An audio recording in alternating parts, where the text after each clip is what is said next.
Il ne saurait y avoir d'indépendance politique véritable sans une libération économique effective. C'est dans cet esprit que le pouvoir révolutionnaire a pris différentes mesures de nationalisation touchant les assurances, les banques, le commerce extérieur et, le 6 mai 1966, l'ensemble du secteur minier que l'étranger continuait d'exploiter sur le territoire national. La gestion de ce vaste patrimoine de l'Algérie fut confiée à la Société nationale de recherche et d'exploitation minière, née au lendemain de la nationalisation. Avant la nationalisation, l'Algérie, certes, avait un vaste secteur minier, mais qui, en quelque sorte, depuis l'indépendance, était en stagnation, sinon végété, parce qu'il était exploité essentiellement, pour ne pas dire pour l'ensemble, par des sociétés étrangères qui opéraient en Algérie et qui se souciaient peu de l'avenir du secteur minier. Aujourd'hui, après 2 années d'expérience et de gestion nationale par la Société nationale de recherche et d'exploitation minière, il nous est possible de dresser un bilan. Ce bilan comporte des aspects positifs et des aspects aussi négatifs qui serviront d'expérience et de leçon pour l'avenir. Nous pouvons dire qu'au lendemain de la nationalisation, nous sommes heurtés à d'énormes problèmes sur le plan technique, sur le plan commercial et sur le plan de la recherche. Heureusement, au lendemain de la nationalisation, le gouvernement et les autorités algériennes ont pris leurs dispositions pour que nous ne subissions pas le goulot d'étranglement que constitue le manque de commercialisation. Et c'est grâce à l'aide du gouvernement et des autorités algériennes que le secteur minier a pu se maintenir en activité au lendemain de la nationalisation, de telle sorte que depuis mai 66, pas un jour, pas une mine n'a été fermée, même pas un jour. Ce qui fait, si l'on considère l'ensemble du secteur minier qui groupe près de 9000 ouvriers, nous pouvons dire que depuis 2 ans, pas une seule mine n'a fermé un seul jour, et c'est grâce au départ à l'effort du gouvernement, c'est ensuite grâce à l'effort des cadres et surtout grâce à l'abnégation, l'esprit d'abnégation et de sacrifice des travailleurs qui ont consenti des sacrifices importants et qui ont promis de maintenir la production au niveau où elle était, sinon à un niveau supérieur. Nous pouvons dire que les difficultés de 66 ont pu être vaincues grâce au gouvernement, grâce à l'effort collectif des travailleurs et des cadres, mais depuis 67, nous assistons à une reprise nette de l'activité du secteur minier, en ce sens que durant l'année 67, nous avons enregistré une nette amélioration sur le plan de la commercialisation, puisque nous avons pu enregistrer l'essentiel de notre production dans le domaine minier, que ce soit les non-ferreux pour lesquels il ne se pose pas de difficultés ni de problèmes, et surtout pour le minerai de fer. Et durant l'année 67, nous avons pu commercialiser plus de 3 millions de tonnes, dont près de 2,5 millions pour la seule mine de Louinza. Aujourd'hui, nous nous trouvons dans la mine de Louinza, qui constitue en quelque sorte le fleuron de la Société nationale de recherche et d'exploitation minière, parce que Louinza, c'est l'une des mines les plus importantes, c'est la plus importante, puisqu'elle groupe 2700 ouvriers, puisqu'elle fait une exploitation de l'ordre de 3 millions de tonnes. Cette mine, dont le directeur général de la SONAREM, M. Tahar Hamdi, souligne l'importance, est située à 150 km au sud de Annaba. Laissons le soin à l'ingénieur divisionnaire mine Idir de nous la présenter. Quand on parle de la mine de Louinza, il est important de préciser qu'il s'agit en fait de 2 mines. La mine de Louinza proprement dite, qui constitue la grande mine, et puis la mine de Bouqadra, qui se trouve à 30 km au sud de Louinza, qui est une petite exploitation, mais dont le destin est intimement lié à la mine de Louinza. Il faut ajouter à ces 2 mines le port, donc les installations d'embarquement de minerais qui se trouvent à Annaba. Oui, voulez-vous nous parler à présent des caractéristiques et des méthodes d'exploitation du gisement de Louinza même? Les caractéristiques du gisement de Louinza, ainsi d'ailleurs que les caractéristiques du gisement de la mine de Bouqadra, sont pratiquement identiques. Le gisement de Louinza s'est formé à la fin du secondaire, à l'étage de l'Aptien. À cette époque, les calcaires récifaux de l'Aptien avaient été remplacés par du minerai, ce qui a donné dans une première phase du carbonate de fer et ultérieurement, après une phase très grande de fracturation, au début du tertiaire, le carbonate de fer a été oxydé au-dessus du niveau hydrostatique, ce qui a donné le minerai de fer qu'on connaît actuellement, qui est du point de vue minéralogique de l'hématite. C'est une hématite massive, très poreuse, qui est très appréciée par les utilisateurs, c'est-à-dire les hauts-fournistes. Mais le mineur à Wenza distingue ce qu'on appelle le minerai normal de Wenza, qui est un minerai d'une teneur en fer de 53% en moyenne, et le minerai brun, qui est un minerai beaucoup plus pauvre et qui fait en moyenne 45%. Bien sûr, il existe ce qu'on appelle le minerai pauvre. Alors c'est un minerai qui fait moins de 40% de minerai de fer. Le minerai normal entre dans la constitution du minerai marchand qui est connu à l'étranger. Ce minerai marchand est composé pour 3/4 du minerai normal de Wenza et pour 1/4 de minerai normal de Bokhadra, qui fait en moyenne une teneur de 60% de fer. Quand on parle d'une mine, on pense généralement à une exploitation souterraine. À Wenza, par contre, l'extraction du minerai se fait à ciel ouvert. Tous les jours, de façon immuable, à 13h45, a lieu l'opération abattage du minerai dont la sirène signale le déclenchement. Le gisement se présente comme un gigantesque escalier dont les marches, appelées ici banquettes, varient d'une hauteur de 12 à 18 mètres. Dans ces gradins, dans le sens de la hauteur, on creuse des trous de 100 à 180 mm que l'on charge d'explosifs à raison de 100 grammes d'explosifs pour une tonne de terre à abattre. Deux sortes d'explosions sont effectuées pendant l'opération tir. D'abord, l'explosion qu'on appelle grande volée, que vous venez de voir, qui consiste à abattre de larges pans de terre. Ensuite, la petite volée, qui est constituée de plusieurs petites charges mises dans des blocs de pierre abattus précédemment et qu'il faut mettre en miettes pour pouvoir les charger sur les camions. Il faut noter que le tir se fait de façon uniforme sur toute la longueur des banquettes, dans la terre renfermant du minerai et dans celle qui n'en contient pas et qu'on appelle le stérile. La fin du tir est signalée par 3 appels de corps. À ce moment-là, tout danger est écarté. Les mineurs quittent la mine un quart d'heure avant les explosions, c'est-à-dire à 13h30, parce qu'ils commencent leur journée justement le matin, au lever du soleil, en hiver à 5 heures et en été à 4 heures. À l'appel d'une première sirène, ils quittent leur maison et convergent vers la place de Wenzaville, venant de tous les coins du village. Ils arrivent de partout, coiffés du réglementaire casque de mineur, sans lequel on n'a pas le droit d'accéder sur le chantier. Ils ont tous un casse-croûte à la main, car la journée va être longue. L'horaire ici est continu de 5h30 à 13h30.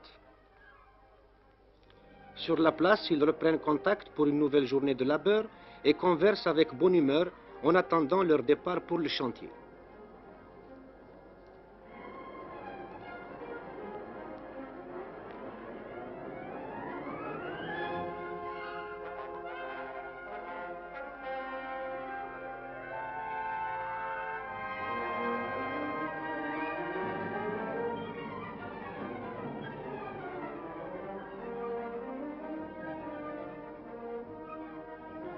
Ici, à Wenza, tout est organisé et minuté.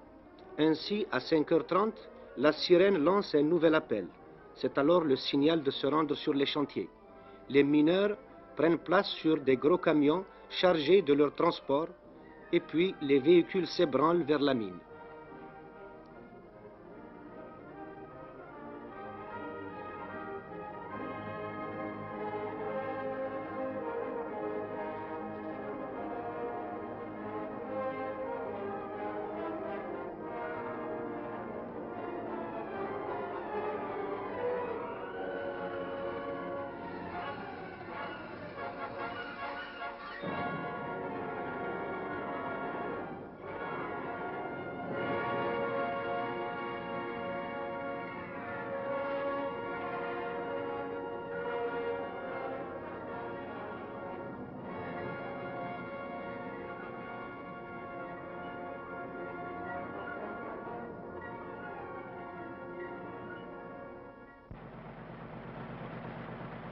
En même temps que les mineurs, à un autre point du village, on s'apprête aussi à aller sur le chantier.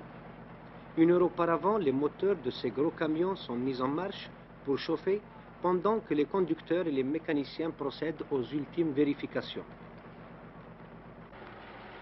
Pour le chauffeur aussi, une rude journée commence. Lorsqu'il prend place dans sa cabine, il sait qu'il n'en sortira que 8 heures plus tard, 8 heures pendant lesquelles il n'aura pour seul compagnon que le bruit assourdissant de son puissant moteur. Il lui faudra aussi faire appel à tous ses réflexes pour bien tenir en main son véhicule, tout en limitant les pertes de temps qui diminueraient le rendement. Lorsqu'on arrive sur le chantier, il faut en effet donner le meilleur de soi-même. C'est grâce à cet effort soutenu des travailleurs que la mine de Luenza enregistre une production supérieure à celle jamais enregistrée à ce jour. Aussi veille-t-on soigneusement aux conditions de sécurité.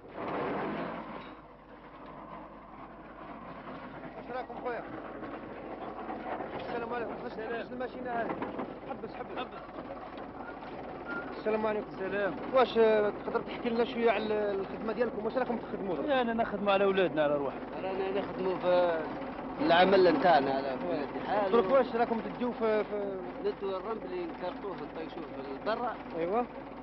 ونجو ندو المينير ندوه لاتريمي. وقتاش بديتوا الخدمه؟ واش من ساعه بديتوا؟ نتمسوا على 5:30 نتاع الصباح. 5:30 بديتوا؟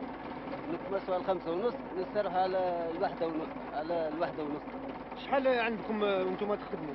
انت انا عندي 22 سنه ماشي في 23 سنه. ماشي 23 وانت؟ انا عندي 10 سنين وداخل الحاج.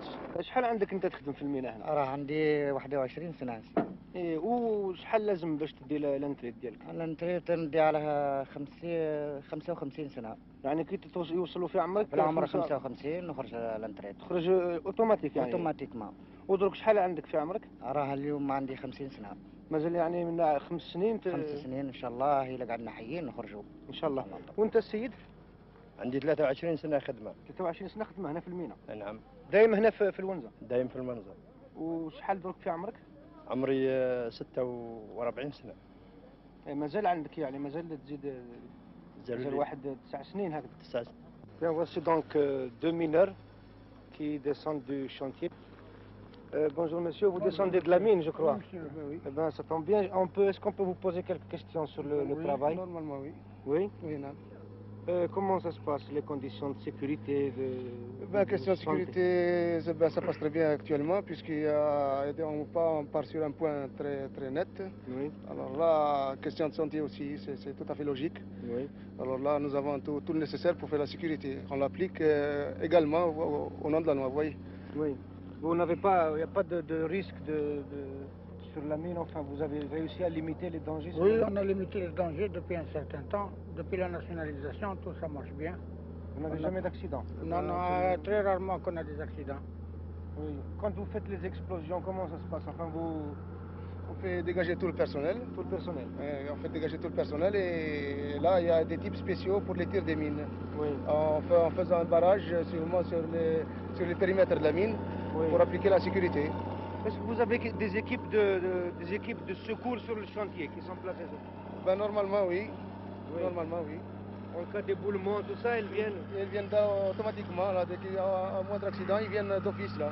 Les conditions dans lesquelles ils travaillent, c'est-à-dire sécurité, nous avons un délégué mineur qui nous vient toutes les 2 journées. Oui. Donc, un danger immédiat n'est pas à craindre. En cas d'accident, par exemple, nous avons une équipe secours, nous avons une ambulance qui achemine l'ouvrier accidenté vers le pavillon médical. باقي الناس لاباس الناس الصيانات كلها متحذره على الخدمه ومتحذره كما نقولوا على الانكسيدا ما تكونش باش ما تكونش الخساره ياسر وديما باقي في حاجه الانكسيدا وحاجه شويه راهي لاباس. Hormis le vieux quartier d'Alatif que nous venons de quitter, où l'exploitation se fait avec des moyens manuels, petites pelles et wagonnets, Luenza utilise un matériel très lourd. Dans cette exploitation fortement mécanisée, ce matériel est soumis à une rude épreuve.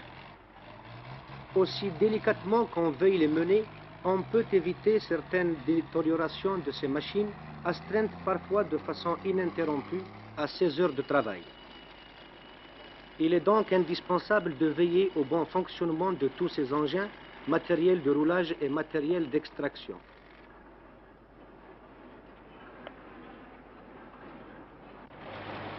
Pour cela donc, Louenza dispose d'un grand atelier de réparation grâce auquel des camions vieux de 16 ans continuent de rouler dans les meilleures conditions.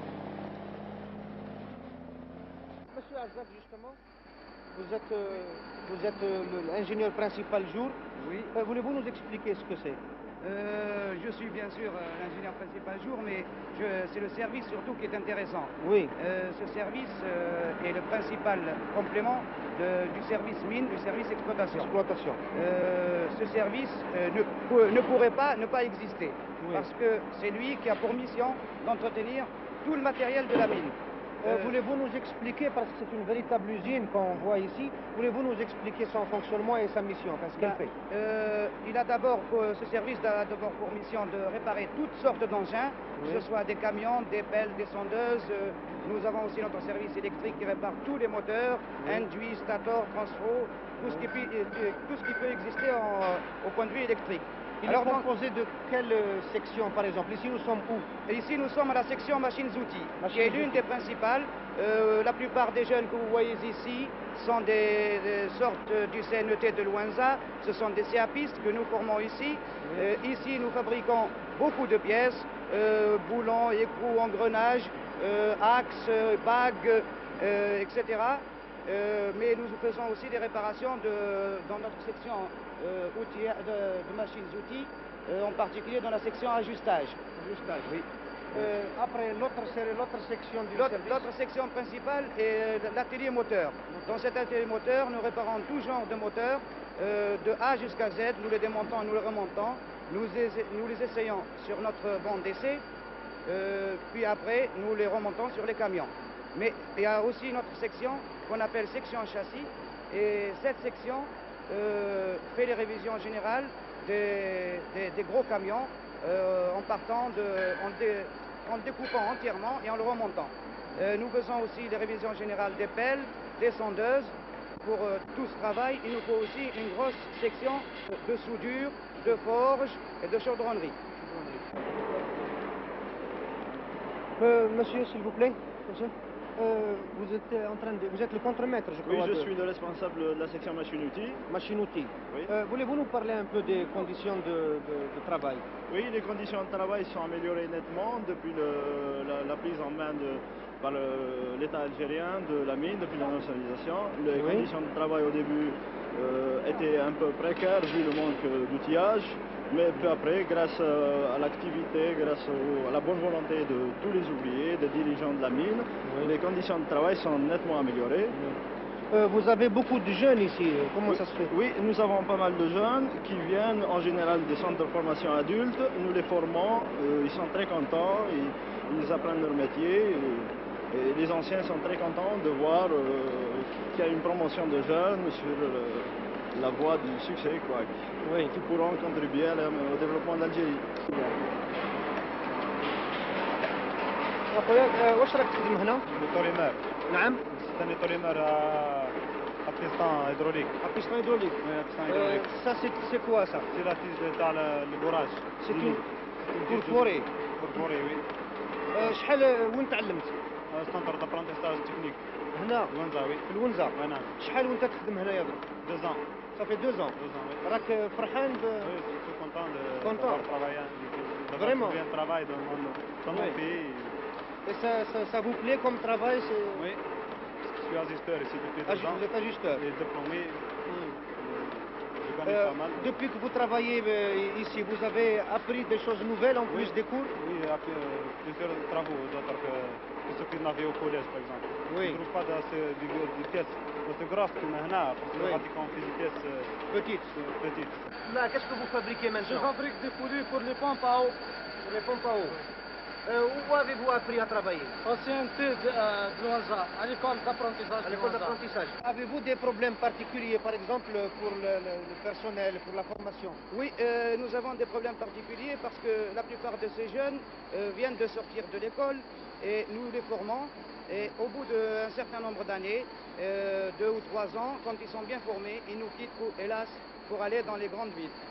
Oui. Enfin, souhaitons qu'il reste chez vous à l'avenir, puisque maintenant la mine est nationalisée. Ben, j'espère et je crois que depuis 1966, nous avons une certaine stabilité dans le personnel. Cette stabilité résulta de l'importante action de promotion sociale entreprise dès le lendemain de la nationalisation, assure à la mine un fonctionnement dans les meilleures conditions. La bonne atmosphère qui en est résultée a développé la conscience professionnelle des travailleurs qui veillent avec le plus grand soin sur le matériel qui leur est confié.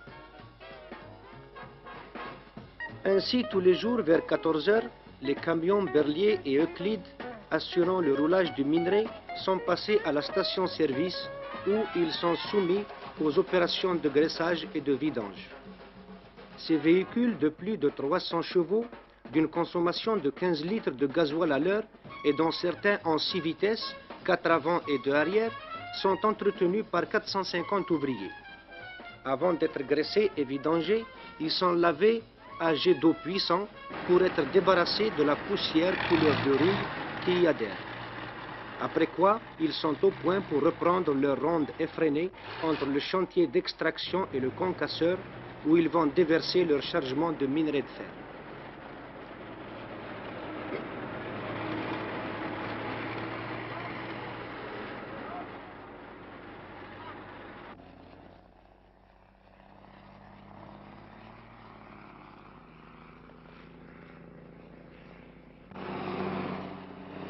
C'est à partir du concasseur que commence le long circuit du minerai vers des ports lointains.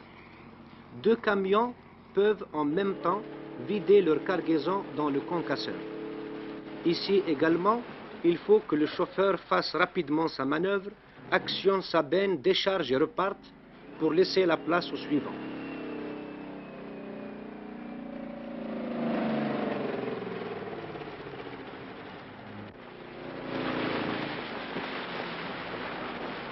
Les tonnes de minerai qui se déversent ainsi dans la fosse du concasseur, c'est le concasseur primaire, sont émiettées pour être faciles à transporter.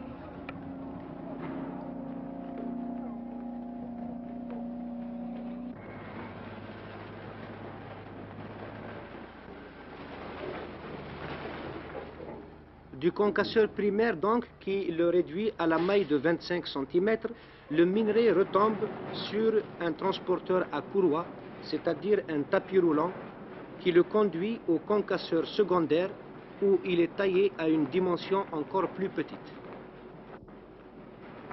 Dans ce second concasseur, il est repris par un autre transporteur à courroie qui l'achemine vers le stock et la trémie de la gare d'embarquement.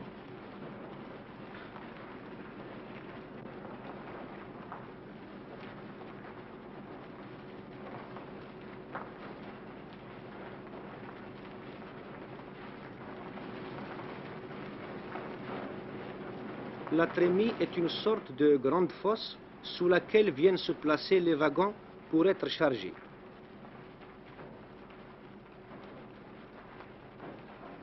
Lorsque le wagon a reçu sa charge de 60 tonnes de minerai, il est tiré par un système de câbles et placé sur la voie où le convoi est en formation.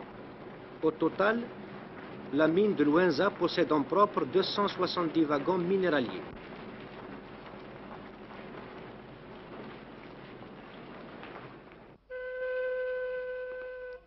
Lorsque le convoi est constitué, pour cela il faut 22 wagons pleins. Le train prend le départ sur la seule voie de chemin de fer électrifié 3000 volts de la SNCFA, le tronçon Ouenza-Annaba, long de 150 km.